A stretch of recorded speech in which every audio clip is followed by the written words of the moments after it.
கோதுமை காய்கறி தோசை எப்படி செய்கிறதுன்னு பார்க்கலாம். 2 கப் கோதுமை மாவு எடுத்து உப்பு கலந்து தண்ணி சேர்த்து நல்லா கலந்து வச்சுக்கோங்க.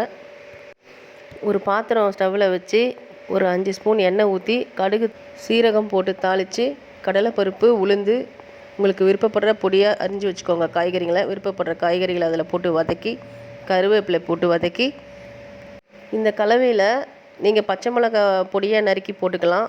இல்லைன்னா ஒரு ஸ்பூன் மிளகாத்தூள் போட்டு கூட கலந்துக்கலாம். அந்த கலவையை கோதுமை மாவு வச்சுருக்கோம் இல்லையா, அதில் போட்டு கலந்துக்கோங்க. கரண்டி போட்டு நல்லா கலந்து வச்சுக்கோங்க. தோசைக்கல் வச்சு கல் சூடானதும் தோசைக்கு கரைச்சி வச்சுருக்கிற காய்கறி மாவை தோசையாக ஊற்றி ஒன்று ஒன்றா போட்டு எடுத்துக்கோங்க. இப்போது காய்கறி தோசை உங்களுக்கு தயாராகிடும் சுட சுட. அடுத்து கார சட்னி எப்படி செய்கிறதுன்னு பார்க்கலாம். தக்காளி, வெங்காயம், பூண்டு, புளி, ஒரு 5 காஞ்ச மிளகாய் எடுத்து பச்சையாகவே அரைச்சிக்கோங்க. மிக்சியில் போட்டு கொஞ்சம் உப்பு சேர்த்து அரைச்சிக்கோங்க. நல்லா மைய அரைச்சிக்கோங்க. இப்போ ஸ்டவ்வில் ஒரு பாத்திரம் வச்சு ஒரு 4 ஸ்பூன் எண்ணெய் ஊற்றி கடுகு உளுத்தம்பருப்பு காஞ்ச மிளகாய் தாளிச்சிக்கோங்க.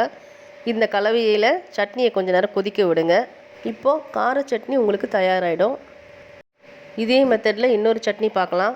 கொத்தமல்லி, இஞ்சி, புதினா, சீரகம், புளி கொஞ்சம் வச்சு அரைச்சிக்கோங்க. அரைச்ச இந்த விழுதை தாளிச்சிக்கோங்க. தாளிச்ச இந்த விழுதை ஒரு நிமிஷம் கொதிக்க விடுங்க. இப்போ உங்களுக்கு கொத்தமல்லி சட்னி தயாராகிடும். கொத்தமல்லி கொஞ்சம் நிறைய எடுத்துக்கோங்க. புதினா ஒரு கைப்பிடி இருந்தால் போதும். விருப்பப்பட்ட தேங்காய் சேர்த்தும் கொத்தமல்லி சட்னி அரைச்சிக்கலாம்.